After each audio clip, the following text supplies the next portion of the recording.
You're listening to Rewriting the Rules, the podcast that dares to go deeper than training. I'm Bethany Bell, creator of the Canine Dialogue Dynamics method, and this is where behaviour meets relationship, science meets the soul, and obedience takes a backseat to understanding. Let's change the conversation. Welcome back to Rewriting the Rules. Last week, we explored the difference between helping a dog tolerate something versus trying to make them like it, and how both can deeply affect their trust in us. Today's topic flows naturally from that conversation because it's one of the most common areas where tolerance is not only expected, but often demanded in the use of crates. Crates are one of the most polarizing tools in the dog world. Some people swear by them, saying they're essential for house training, keeping dogs safe, or providing a den for comfort. Others see them as unnecessary at best and harmful at worst. And somewhere in between, there are those who use crates occasionally, perhaps for travel or recovery after surgery, without relying on them day to day. But here's the thing, the real conversation isn't just about whether crates are good or bad. It's about why we use them, how we introduce them, and most importantly, whether our dogs truly need them at all. In this episode, we'll be unpacking where crate culture came from and how it became so popular. The difference between a crate used for short-term, purposeful reasons and a crate used as a lifestyle. The physiological and emotional impact crates have on dogs, especially puppies. And what we can do instead if our goal is safety, rest and security without confinement. And this is not a lecture. I'm not here to shame anyone for using a crate. Many people have been told it's the only way and they've simply followed the advice given to them.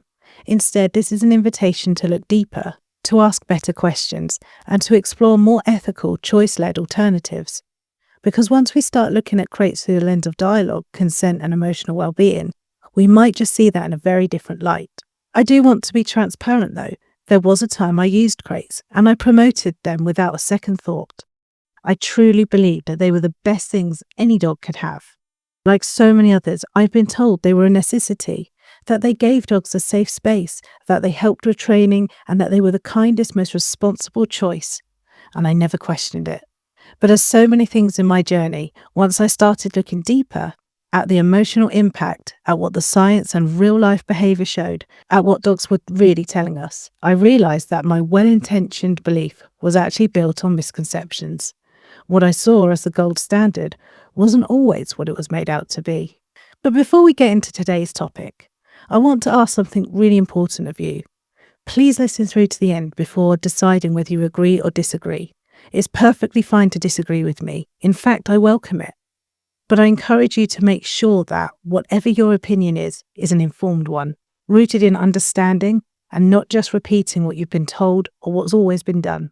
In this episode, we're going to look at crates from every angle.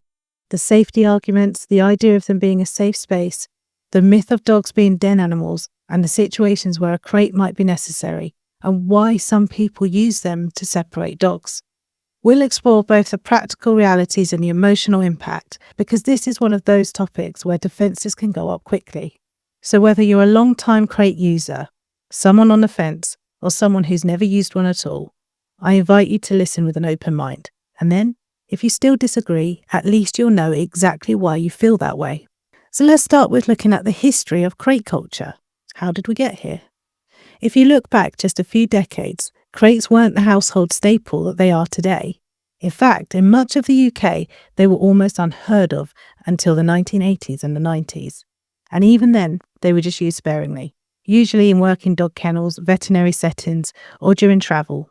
So how did we get from that to crates being sold in every pet shop, recommended by all the breeders, and treated almost like a non-negotiable for new puppy owners? Well, the earliest patent for dog crates goes back to the early 1900s in the United States, where they were mostly used for practical purposes, transporting dogs for shows, military work, or long-distance travel. These crates weren't originally part of everyday home life. They were tools for specific situations. And it wasn't until the second half of the 20th century, particularly between the 1960s and the 1990s, that crate training became a common household concept, especially in the US. Training culture was evolving and crates began to be marketed not just for transport, but as an everyday part of raising a dog. And this idea was then travelling across to the UK and Europe, where it slowly entered mainstream advice. But the idea was simple. Dogs won't toilet where they sleep, so confine them into a small enough space that encourages them to hold it until they're taken outside. A crate could be a safe, den-like retreat, a place to help with toilet training, or somewhere to keep your dog contained when you couldn't supervise. And for many guardians, that sounded like a sensible solution, and sometimes it can be, but not without its problems. From there, the reasoning expanded. Trainers began promoting crates as a way to prevent destructive chewing while the owners were out, a safe space for dogs to rest undisturbed, a solution for separation anxiety, which ironically often makes it worse, and the pet industry saw an opportunity, and crates became big business.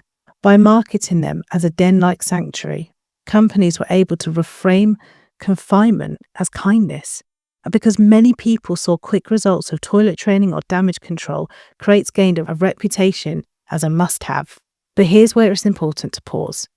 Just because something is common doesn't mean it's necessary. And just because something works in a mechanical sense, like preventing chewing by removing the opportunity, doesn't mean it works in the emotional sense. And when crate training culture took off, very few people were talking about the long-term emotional effects. The focus was on convenience, control, and efficiency, not dialogue, consent, or the individual needs of the dog. And that's really the crux of it. Crates became popular not because dogs needed them, but because humans found them convenient. Because whilst crates can provide short-term benefits, they also carry risks if they're misunderstood or overused. Long-term confinement can limit a dog's ability to express natural behaviours, affect emotional regulation, and even cause frustration of deep distress. And the belief that crates are den-like often oversimplifies canine behaviour. Dogs are not naturally den dwellers outside of puppyhood. And today, crates sit in an interesting space. They're almost an industry standard in some circles, whilst being questioned and avoided in others. And for those of you who are well versed in the 5 freedoms of animal welfare, you know that crates cannot provide the 5 freedoms. It restricts them. But let's look at why people use crates. What's beneath the surface is that, and I speak as someone who used to use them religiously. But when you ask dog guardians why they use crates, the answers often sound pretty straightforward. It's for toilet training. It stops them chewing things when I'm out. They need a safe space, and it helps them to settle down. And here's the top 10 reasons why people tend to use crates. So as we mentioned, house training puppies, it prevents accidents indoors by confining the puppy when unsupervised, and sometimes even when they are supervised. It can prevent chewing or destruction, keeping dogs from damaging furniture or belongings when alone, and providing a safe space as a quiet den for dogs to relax or avoid stress. Managing separation anxiety under the belief that confinement will make them feel secure, and travelling in a car, plane, or other transport for safety and regulation compliance. Confinement after surgery and injury, for rest and preventing further injury. Managing multiple dogs to separate dogs temporarily, feeding, safety, conflict prevention. Overnight sleeping arrangements, keeping dogs contained at night rather than free roaming. Training for competition shows where dogs are crated while waiting, and boarding and kennel environments where crates are used due to space, safety, or management needs. And sometimes these reasons are rooted in genuine care. A guardian wants to keep their dog safe when unsupervised or protect a recovering dog after surgery. In these situations, the crate is used mindfully, temporarily, and part of a bigger plan. But there's another layer. In many cases, crates are introduced because people are told, often by trainers, online videos and puppy manuals, and I'll remind you, I was one of those trainers, that it's simply what you're supposed to do. The crate becomes less of a tool and more of a default. It's recommended before the guardian has even met the dog's individual needs, temperament, or history. And this is where things get interesting. If we strip away the standard advice and ask why a crate is being used, we uncover bigger themes. It's a desire for control over the dog's movements, a belief that stillness equals good behaviour, a lack of trust in the dog's ability to make good choices when unsupervised, and a need to manage behaviour through restriction rather than environment and relationship. And I'm not saying that those motives are malicious. Often they come from a place of uncertainty, inexperience, or even a fear of getting it wrong. But when the crate becomes a catch-all solution, we risk overlooking deeper needs that can't be met through confinement alone. And that's where we need to pause, because before we talk about when a crate can be a helpful part of life, we need to have an honest conversation about what a crate can't teach a dog and how relying on it too heavily can impact emotional well-being. But before we go any further, I want to be clear. I am not saying that there is never a place for a crate. There are a handful of situations where it can be the safest and most practical choice, but these are far fewer than most people have ever been led to believe. One example is travelling. In certain vehicles, having a dog secured in a crate can be the safest way to prevent injury in an accident. It can also help protect them from sudden stops or shifting luggage.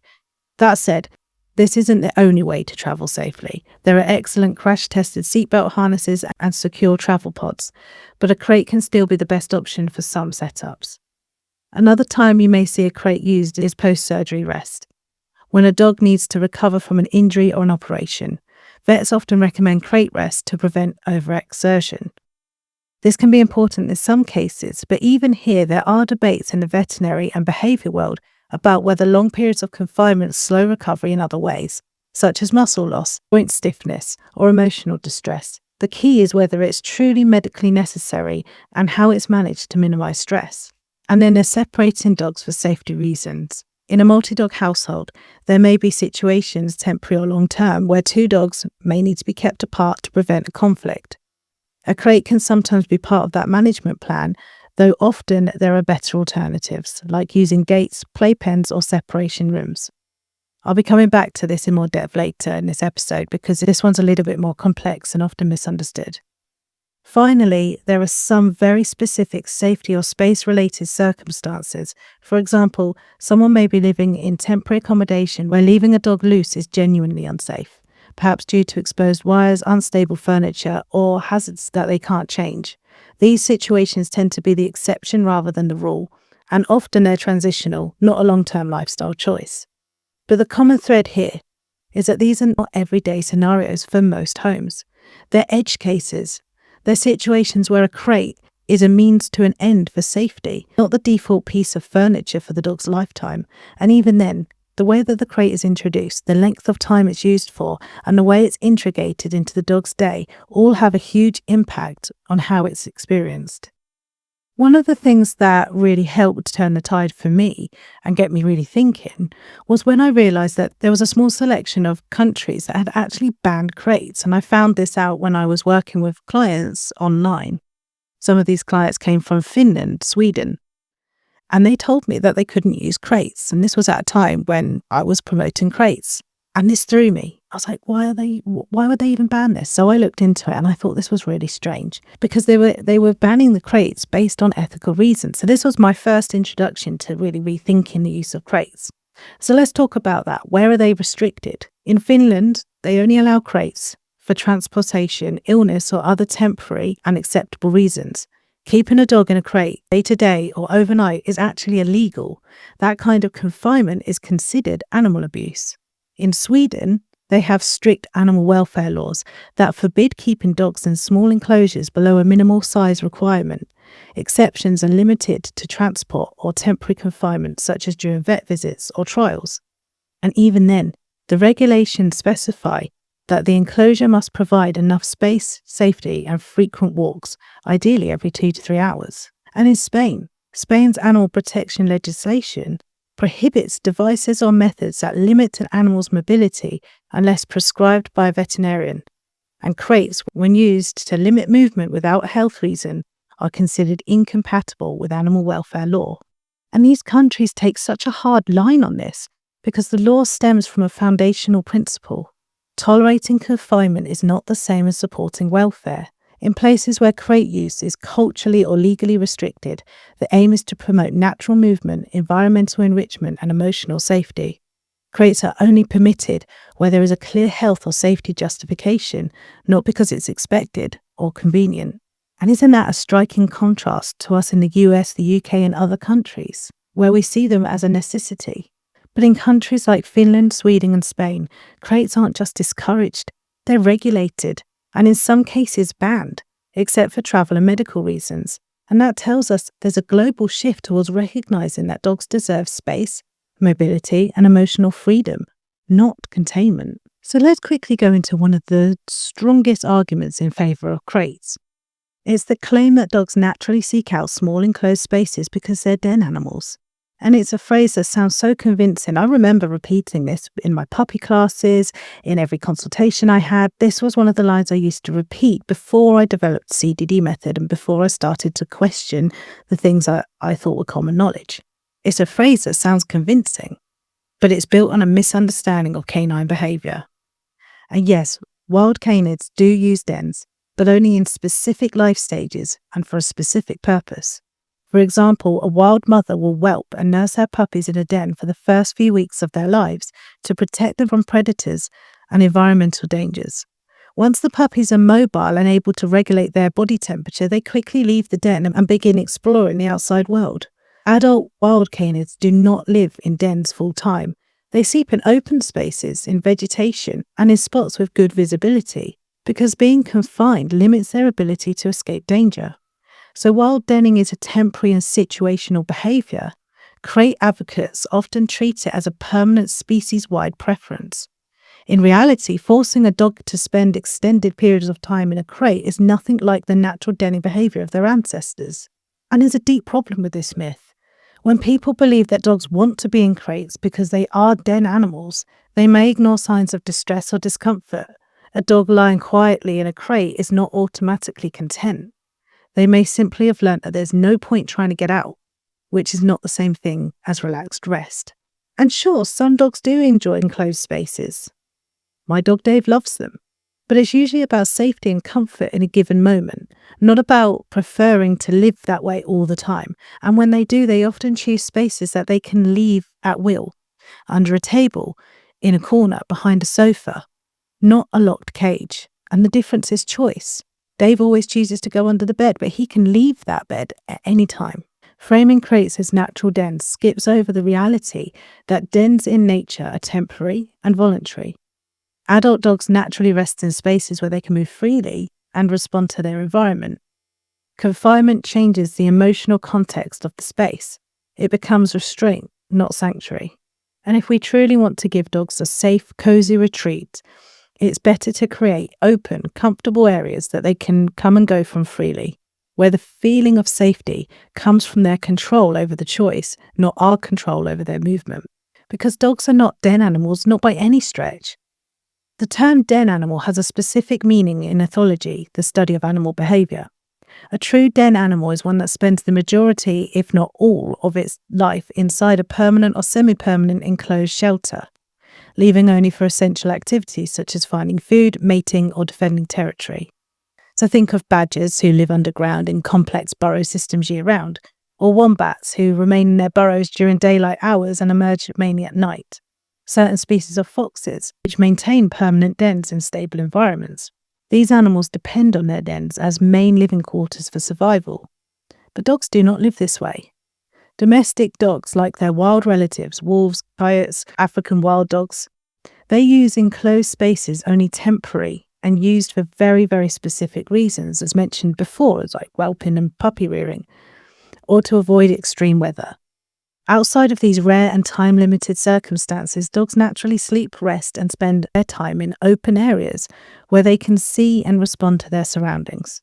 If a dog seeks a small enclosed space in the home under a bed or behind a sofa in a quiet hallway, that is a choice. That's not an instinct to live in a permanent den. And crucially, they choose these spots because they can leave it whenever they want, and not because they prefer to be shut inside. When we label dogs as den animals, we're misrepresenting their needs and their biology, and in doing so, we can justify prolonged confinement that does not reflect their natural behaviour. But dogs are social animals, and that changes everything. If we strip away the den animal myth, we're left with the truth that dogs are social animals. Their survival, both in the wild and in our homes, depends on the social bonds, cooperative living, and regular interaction. In wild canids, like wolves, jackals, and African wild dogs, life revolves around the group. They rest together, travel together, hunt together, raise young together. Social connection isn't an optional extra. It's the foundation of their existence. And domestic dogs have inherited this deep social wiring. Even though they no longer need a group to go and hunt for food with, Their emotional and physiological health still depends on companionship. In our homes, we become their family group, their source of safety, and their primary social circle. When we understand this, the problems of long-term crating become glaringly obvious. Isolation is stressful. Extended separation from social contact can raise cortisol levels, suppress the immune system, and damage emotional resilience. Dogs regulate through connection. They process the world through shared experiences, resting near us, observing our movements, and being able to check in. Social deprivation changes behaviour. A dog who spends large parts of their day in isolation is more likely to develop frustration, anxiety, hypervigilance, or deep withdrawal. And recognizing dogs as social animals means designing their lives around connection rather than containment. It means creating spaces where they can rest and feel safe without cutting them off from the people and the environment they need to feel secure. And even if dogs were den animals, a crate is not a den. Let's imagine, just for argument's sake, that dogs really were den animals. Would that mean a crate is the appropriate substitute for a den? Well, not at all. In the wild, a den is chosen, not assigned. Animals select the location based on comfort, safety, and environmental factors. They're variable in size. It's large enough for the animal to turn around, stretch, reposition, and sometimes even stand fully upright. Used seasonally or situationally, while dens are often temporary, used for raising young or sheltering from extreme weather, not as a permanent living space in wild dogs. And they're part of broader territory. The animal has access to the outside world and can leave it at will. A crate, in contrast to this, is imposed. The dog has no choice in location or whether to enter or stay. Restricted in size, standard advice is that the crate should just be big enough to stand, turn, and lie down, which is smaller than most wild dens. Used daily and often for extended hours, many households use crates for work days, overnights, or whenever supervision is not possible. And they're locked. The dog cannot choose to leave. It's complete containment, as a far stretch from a safe retreat. Even for true den animals, a crate would feel more like a trap than a home. It removes autonomy, choice, and the ability to regulate distance from the outside world, all key elements in natural denning behaviour. So even if dogs were naturally inclined to seek enclosed spaces, the ethical approach would be to offer open, accessible places like covered beds, opened door crates, or cosy nooks, not locked boxes. But let's look at the psychological impact of enforced confinement. When we frame a crate as a den, we gloss over one key fact. In nature, the den is a voluntary refuge. In a crate, the door is shut. The dog has no choice, because that difference does change everything. So for social, curious, movement-driven animals like dogs, enforced confinement can create a range of emotional consequences. There's loss of autonomy. One of the most stressful experiences for any animal, human or canine, is the removal of choice. Even if the crate feels cozy, the door's locked, changing the emotional meaning from safe space to no way out. Frustration and helplessness comes alongside this. A dog may initially try to get out, pawing, whining, or barking. And if this doesn't work, many of them will stop trying altogether. On the surface, this can actually look like they've just settled. In reality, they may have just learned that nothing they do changes the outcome, a state linked to depression-like symptoms in animals, and it suppresses communication. Dogs quickly learn that showing signs of distress in the crate either doesn't result in release, or sometimes it might result in punishment. And over time, they may mask their feelings, which doesn't mean the feelings go away. It can increase sensitivity to triggers. If a dog is crated during moments of household activity, visitors arriving, family moving around, life happening, they may become more reactive to those events because they can't investigate, greet, or choose how to respond. And it often blocks their seeking system. And they can often then associate safety with isolation. So overuse of crates can unintentionally teach dogs that the only way to feel secure is to be alone in a box. This can affect social skills, confidence, and the ability to self-regulate in an open environment. And here's the difficult truth. Even dogs who appear fine in their crates often adapt despite the confinement, not because of it. And just like humans can learn to cope in cramped conditions, coping is not the same as thriving. And I know this is challenging for many of you to listen to, and I went through this as well. But it is worth it in the end. But let's look at how confinement affects the nervous system. When a dog is placed in a crate and the door shuts, their brain and body processes the event through the same core survival systems we talked about in the nervous system episode. Fight and flight response is activated. If a dog feels trapped or unsafe, their sympathetic nervous system surges into action. Heart rate rises, muscles tense, adrenaline floods their system, all preparing the body to do something to escape. But the problem is they can't. It's stress without outlet. The inability to act on fight and flight responses creates internal tension. That stress energy has nowhere to go, so it cycles internally, sometimes showing as trembling, panting, salivating, or later as shutdown. And of course we get cortisol accumulation. If confinement is repeated or prolonged, cortisol remains elevated. This can affect digestion, sleep quality, immune function, and emotional stability. In other words, it's not just a little stress, it's systematic. And as mentioned before, it suppresses the seeking system. When we look at Panskep's research on emotional systems showing that the seeking system, the drive to explore, move, and engage in the world, is the core to well-being. Locking a dog in a crate suppresses the system, which can lead to frustration, reduced curiosity, and lower mood over time. And then we get nervous system conditioning. Over time, a dog's nervous system can adapt to repeated confinement by becoming hypervigilant, always on edge, or hypoactive. Neither of these is a sign of emotional health. They're signs of adaptation to stress. It's interesting to point out that sometimes these side effects are not always correlated with the crate. They're not always looked at to be correlated to the crate. And this is because they don't always happen immediately. Anytime that I see a client, anytime that I'm working with someone on reactivity or hypervigilant or anxiety, I look at crate use because this can be interfering with their day and this can be exasperating reactivity, exasperating hypervigilance and insecurity and anxiety. Even if these behaviours are not shown to be linked, they are in some way. And when we remove the crate out of the household, or we at the very least, stop shutting them in and stop telling them to go in there, the reactivity starts to fade.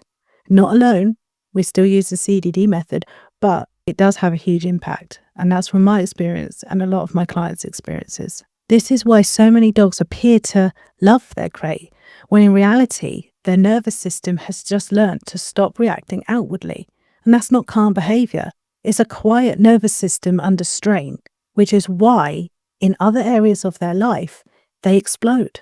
In our last episode, we spoke about the difference between tolerating something and liking something, and how we can sometimes train a dog to appear as if they're enjoying something, when in reality, they're masking discomfort. And crate training is often held up as the perfect example of this. If you train it right, they'll love it approach. And you'll hear people say it's not the crate, it's how you train it. But that's exactly the problem. When we make something harmful or restricting look positive, we're not changing the dog's inner feelings, we're just conditioning an outward performance. And I hold my hands up, I said these phrases. I used to believe them. And it's uncomfortable to think about. You can use the exact same positive reward-based methods to train a dog to look happy when they see their shock collar, or their slip lead, or their prong collar. The training doesn't change the inherent nature of the object or the experience. It just builds an association that suppresses the truth. We see this a lot with balance training, where they use a combination of positive reinforcement and aversives. A dog wagging their tail as you bring out a prong collar doesn't mean they love the prong collar. It means they've learnt that the prong collar predicts something else that they do enjoy, like a walk or a treat. The same is true for crates. The performance can be convincing until you start looking at what's going on under the surface. So you think about in balance training, most dogs are not going to want to put the prong collar on or the slip lead on or the e-collar on for obvious reasons. So what often is done is that they condition them with treats to get them on. It's a good thing, see? It's a lovely thing that happens. And the dog will go, oh my goodness, yeah.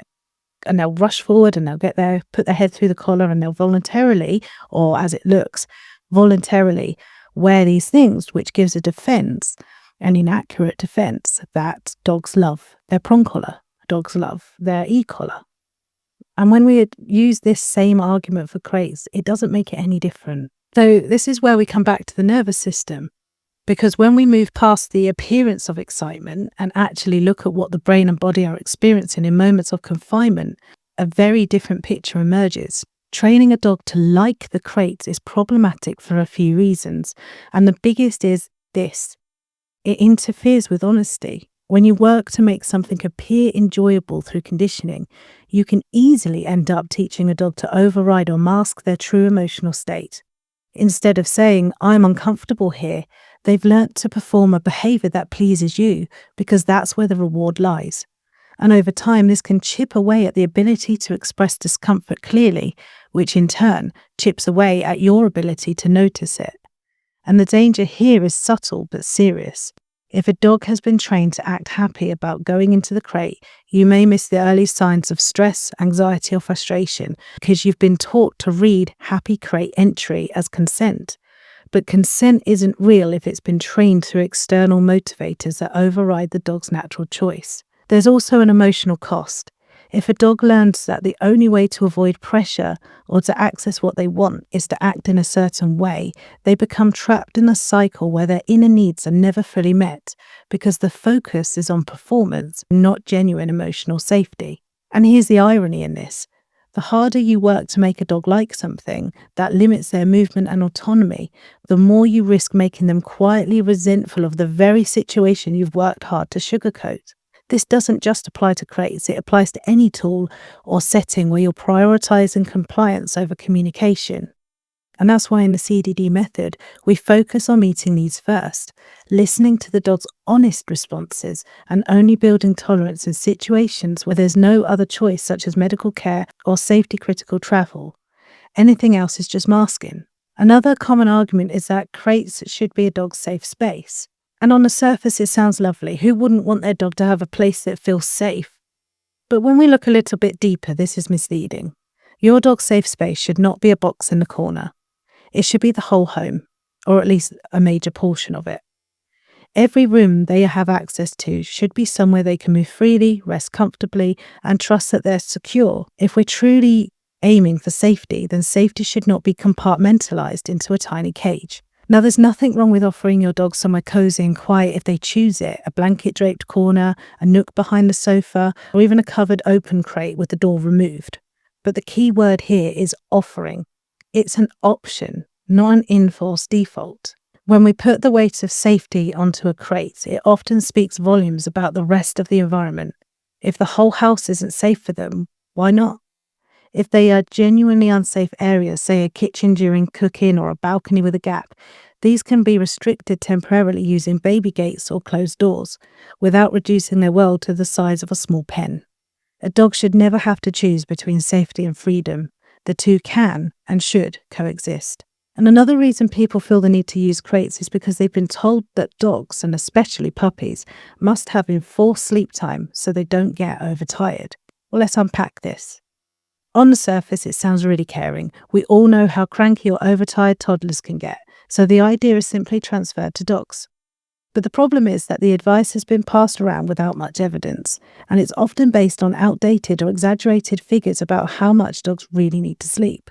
You've probably heard the claim that adult dogs need around 16 hours a day and puppies need around 18 to 20 hours a day. And again, I put my hands up. I used to promote this. I used to teach this. I remember very clearly, probably about 6 years ago now, where I used to run my puppy classes, and this was one of the things I used to talk about. But the Generation Pup Study, a large ongoing research project following thousands of dogs, shows something very different. They found that 16-week-old puppies sleep on average about 11.2 hours in a 24-hour period. And by the time they're a year old, it's around 10.8 hours. That's a huge difference from the number you'll find in most puppy guides. That's staggering. And let's think about it. Who actually remembered their puppy sleeping 18 hours a day? Wouldn't that have made our lives a lot easier? That doesn't happen. And if it does, then it might be breed specific, or there might be an indication that there's something wrong. But here's the part that really matters in this study. When given the choice of where to sleep overnight, nearly 87% of dogs chose to be close to their humans, not in isolation, not in a little box, but near the people they trust. This tells us two very important things. First, Dogs are naturally quite capable of regulating their own rest without us shutting them away. And second, their sleep is not just about physical rest, it's about emotional safety. They settle best when they feel most secure. And for most dogs, that's next to you. Now I know what some of you may be thinking, but my dog does go to sleep in the crate when I put them in there, and they look peaceful, and they rest, and it works. And absolutely, I used to think this. This was a reinforcement for me that kept me believing this. But yes, on the outside, it can seem like enforced crate time solves the problem. The reality is a lot more complex. Often what is really happening is not calm, voluntary rest. It's what is known as shutdown. The dog has no choice, no freedom to move, so they go still. They may sleep, they may doze, or they may simply lie quietly. But it is not the same as them choosing to rest in safety. I mean, think about if you were put in a crate and no one would let you out, you might just shut down. You might get yourself to go to sleep, but not because you were tired, because you were bored, stressed, upset. It's not the same, and it doesn't give you that same restful sleep. The tricky part of this is it can actually reinforce the myth of the human, because they see a quiet dog and think, great, they're resting as they should. And that's what I used to think. But that quietness often comes at a cost. When the crate door is opened again, you might notice the dog suddenly burst into intense play or running around the house or becoming more excitable than before. And it's not just puppy zoomies from being well rested. It's often a release of built up energy, tension and frustration from being confined. This is often where we see hyperarousal issues. This might not necessarily even correlate directly afterwards, but it can certainly build up throughout the day. Over time, this can create a pattern where the dog's energy and emotional state swing from one extreme to the other. Long periods of enforced stillness followed by explosive movement. And while it might seem manageable, it's not how dogs are naturally designed to live. In a free environment, rest and activity are self-regulated, not dictated by confinement. And we can't talk about crates without looking at the psychological impact they can have, especially on a species as deeply social as a dog. Because dogs are not solitary by nature, they thrive in connection and shared spaces, in the subtle back and forth of daily life and with their human, and if they live with them, other animals. When you shut a dog in a crate, you're removing them from that flow, and you're not just limiting their movement, you're cutting them off from the very relationship that helps them feel safe. And I want to bring up another point as well. It doesn't actually teach them much. They don't learn a lot in the crate. So when you put a dog in a crate, particularly when we're talking about puppies, you put a puppy in a crate because you don't want them to get themselves in danger, you're missing out on teachable moments.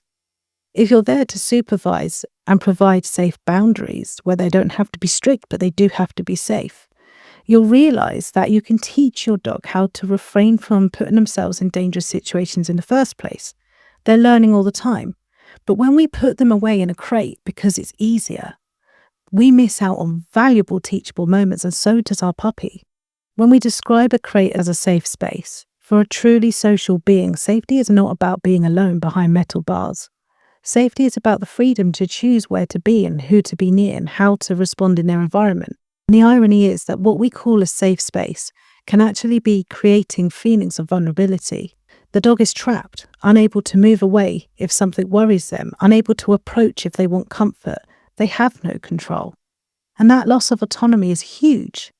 Autonomy is the ability to make choices and is a cornerstone of emotional well-being. It's what helps dogs feel secure in their own skin, confident in their environment, and resilient when challenges come. When we take that away, even for short periods of time, it can have a ripple effect on their confidence, their trust, and their ability to self-regulate. It's not about saying that every dog who's ever been in a crate is traumatized. But for many, the repeated experience of being shut in, even with treats and soft bedding, erodes something fundamental, the understanding that they have control over their own safety. And that's something we should think about very carefully before we call a crate kind or necessary. And like I said before, there are situations where a crate might be the only tool that we have in that moment to prevent harm. And I do want to acknowledge that. Take, for example, the two dogs that cannot safely be in the same space. In rare cases, when tensions are high and emotions are raw, the crate might be the only immediate barrier preventing a serious fight or even a fatal accident. But even here, it should never be a long-term living arrangement. If two dogs cannot cope living together and the only thing keeping them safe is a constant crating, then something much bigger is going on. We have to step back and look at the bigger picture: their emotional well-being, their access to choice, and their ability to live a fulfilling life. And we need to look at other options like ethical separation, such as rotating dogs between different rooms, using secure baby gates, or creating safe zones within the home. These should always be the first step. They offer far more space, freedom, and connection than a crate ever could, and they keep dogs part of the household flow rather than isolating them from it.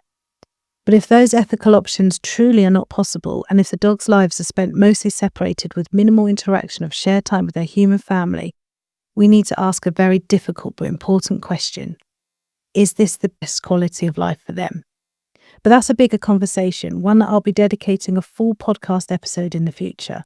For now, I want to be clear: while a crate might have a role in an emergency, it's never a substitute for thoughtful long-term solutions that give dogs the life they deserve.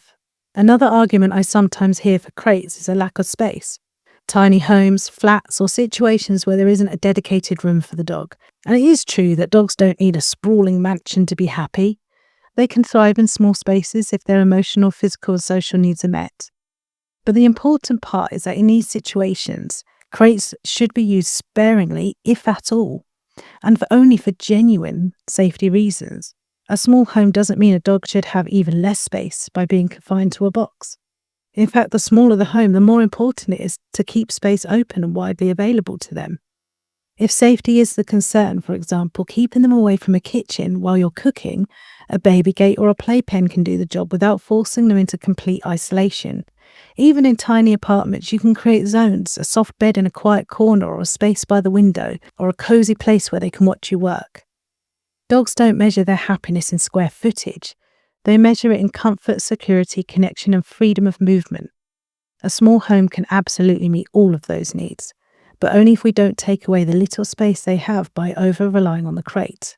Let's just re-examine another common justification for crates, because it's the post-surgery recovery of veterinary prescribed rest. And yes, there are situations where vets recommend restricting movement after surgery, especially with certain injuries or procedures. But even here, it's worth noting that this practice has been debated. Some rehabilitation specialists and physiotherapists argue that long-term crate rest can actually slow recovery, increase stiffness, and cause additional physical and emotional distress. But that conversation I'll leave to the veterinary rehab experts. It's their domain to weigh up the medical advice. But what I can say is this: even when a vet prescribes strict rest, there is usually more than one way to achieve it. For example, you can create a small recovery area in the home using baby gates or low pens, where the dog still has space to stretch out, shift positions, and interact with you. You can keep them close so they feel secure, instead of shutting them away alone. You can also provide gentle mental stimulation, scent work from their bed, quiet enrichment toys, or soft conversations so they don't just lie bored and frustrated. Crates in these cases should be the last resort, not the default. The goal is always to protect healing whilst protecting their emotional well-being, because both are equally important parts of recovery. One of the most understandable uses for crate is during travel, especially in vehicles, where it can provide safety in the event of sudden stops or accidents. In fact, in some countries, securing your dog while travelling is a legal requirement. Whether that's with a crash-tested crate, a harness, a seatbelt attachment, or another safe restraint system. But even here, it's important that safety doesn't come at the cost of comfort and welfare. Long journeys should never mean hours and hours of confinement without breaks. Dogs need regular stop-offs, not just for the toilet, but to stretch their legs, loosen their muscles, have a drink, maybe a snack, and enjoy a little mental reset. Think of it as travelling with a child. You wouldn't expect them to sit in a small space for endless hours without a pause, and the same goes for dogs. So if a crate is the safest option for your journey, just use it with care and consideration. Make it part of the travel plan that prioritises well-being and not just convenience. And I want to just go through one of the most common defences that I hear from crate use. My initial reaction was this as well. One of the most common defences is that my dog loves his crate. He goes in there voluntarily and he sleeps there. If your dog genuinely chooses to spend time in there, then there's no problem at all with having a crate available to them. Many dogs do like a cosy nook, a spot that's shaded or quiet. That's natural. But here's the question: if they truly love it, why do they need to be shut in? If a dog enjoys the crate for comfort or quiet, they'll use it without being trapped. The moment that you close that door, it's no longer about their choice. It's about your control. If a dog's access to comfort comes with a lock, then we have to ask ourselves whether it's really about comfort at all, or whether we've just convinced ourselves that they love it because they've learnt that there's no point resisting. And another common one I hear is it's about training them positively to make them love their crate. We train them to love it. But if we think back to last week's episode, we've already unpacked why this idea is flawed. You can't train a dog to truly love something. If they love it, they don't need to be trained to. What you're really doing is conditioning them to accept it, and that's a very different thing. And the issue is that conditioning a dog to accept something doesn't change how they actually feel about it. It changes how they behave around it. They might walk in willingly because they've learnt that walking in gets them a treat or praise. That doesn't necessarily mean that they feel safe or content inside. I understand the main concern here is often safety, making sure that they can't get in trouble when you're out or busy. But as we've already discussed, this can be done without locking them into a small box. Baby gates, safe rooms, and simple changes in the home environment can give them security and freedom without taking away their choice.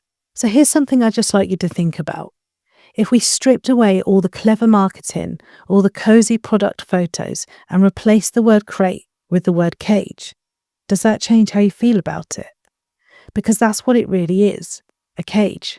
The industry doesn't call it that because cage comes with baggage. It evokes images of animals in captivity or confinement, or something that feels unnatural for a beloved family member.